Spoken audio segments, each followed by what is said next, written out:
Good morning, all the students of 10th class. In this video of English grammar, I will teach you the next part of speech. As I was teaching you the parts of speech, so we will continue the part of speech.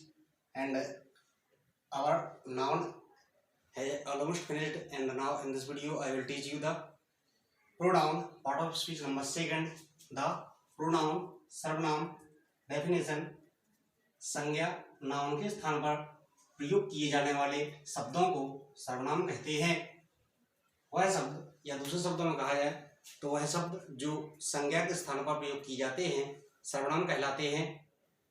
ऐसे शब्द जिनका प्रयोग हम किसी संज्ञा या दूसरे शब्दों में कहें तो किसी के नाम की जगह पर कर देते हैं उन्हें हम सर्वनाम शब्द कहते हैं। जैसे ही, सी, इट आदि। सर्वनाम का प्रयोग करना ग्रामर की दृष्टि से सही है और ये इसलिए सही है क्योंकि सब जगह नाउन का प्रयोग करना सही नहीं माना जाता है, उसे हम गलत मानते हैं और व्याकरण की दृष्टि से भी यह गलत है।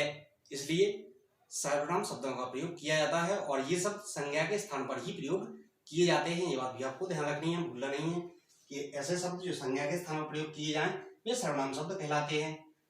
और अब देखते हैं काइंड्स ऑफ प्रोनाउन, सर्वनाम के प्रकार। प्रोनाउन निम्नलिखित 9 प्रकार के होते हैं। सबसे पहला है पर्सनल प्रोनाउन, जिसे हम कहते हैं पुरुषवाचक सर्वनाम। फिर है डेमोन्स्ट्रेटिव प्रोनाउन, जिसे हम कहते हैं संकेतवाचक सर्वनाम।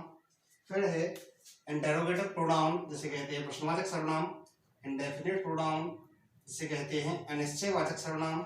रिलेटिव प्रोनाउन, संबंधवाचक सर्वनाम। डिस्ट्रीब्यूटिव प्रोनाउन का मतलब होता है विभागवाचक प्रोनाउन। रिफ्लेक्सिव का मतलब निजवाचक। एम्फेटिक का मतलब दृढ़तावाचक या दृढ़ता सूचक। रेसिप्रोकल का मतलब होता है परस्परवाचक सर्वनाम। ये 9 प्रकार के सर्वनाम होते हैं। इनको हम और आगे बढ़ते हैं।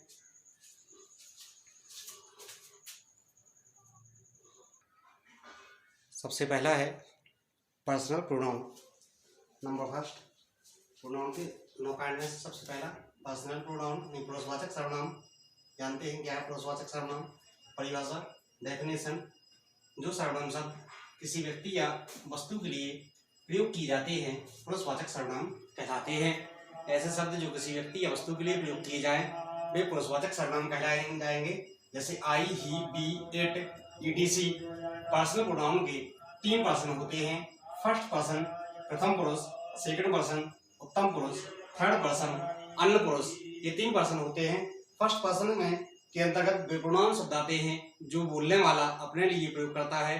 जैसे I, we, our, us, ETC, our self, our self, etc.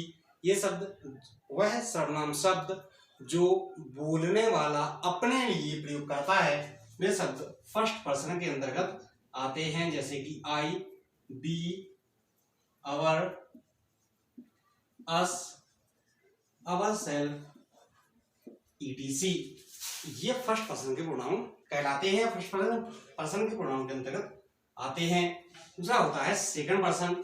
वह सर्वनाम शब्द जो बोलने वाला सुनने वाले के लिए प्रयोग करता है सेकंड पर्सन के प्रोनाउन कहलाते हैं। जैसे यू, योर, योर्स, योरसेल्फ। ये होते हैं सेकंड पर्सन के प्रोनाउन। यू, योर, योरसेल्फ, क्योंकि जब बोलने वाला सामने वाले से कहेगा तो वह कहेगा तुम, खुद के लिए कहेगा मैं या हम, दूसरे के लिए कहेगा तुम, आप। थर्ड पर्सन नंबर 3 होता है third person pronoun. Third person के प्रोनाउन के अंतर्गत आते हैं तीसरे प्रोनाउन शब्द, यानी ऐसे शब्द जिनके बारे में बात की जा रही होती है, ना जो बोल रहा होता है ना सुन रहा होता है, बल्कि उसके बारे में हम बात कर रहे होते हैं, तो उसको हम कहते हैं थर्ड पर्सन के प्रोनाउन। इसके अंतर्गत आते हैं ही, दे, सी, इट, ईटीसी। ये फर्स्ट सेकंड पर्सन पढ़ना इसलिए जरूरी है क्योंकि आगे हम इनको जब डायरेक्ट पढ़ेंगे तो उनमें हमें इनको परिवर्तन करना सीखना है। तो कौन किसके अनुसार परिवर्तित होगा, इसलिए हमको ये जानना जरूरी है कौन सा पर्सन है, उसके अनुसार ही फिर हमें परिवर्तित आगे चल के डायरेक्ट में करना होगा। तो फर्स्ट पर्सन के अंतर्गत आते हैं B our us our self etc, यानी वह सर्वनाम शब्द जो बोलने वाला अपने लिए प्रयोग करता है। सेकंड पर्सन के अंतर्गत आते हैं you, yours, yourself, yours etc, यानी जो सुनने वाले के लिए प्रयोग करता है बोलने वाला। थर्ड के अंतर्गत आते हैं ही, दे, सी, इट, ईटीसी आदि सर्वनाम शब्द हैं जो आते हैं, प्रयोग किए जाते हैं फर्स्ट पर्सन सेकंड पर्सन के अंतर्गत। अगले कुछ नोट हैं जो आपको अपनी कॉपी पे लिखने हैं। तो यू, योर्स का प्रयोग सिंगुलर और प्लूरल दोनों के लिए होता है। Mine, ours, your, hers, their का प्रयोग वर्ब के पश्चात होता है।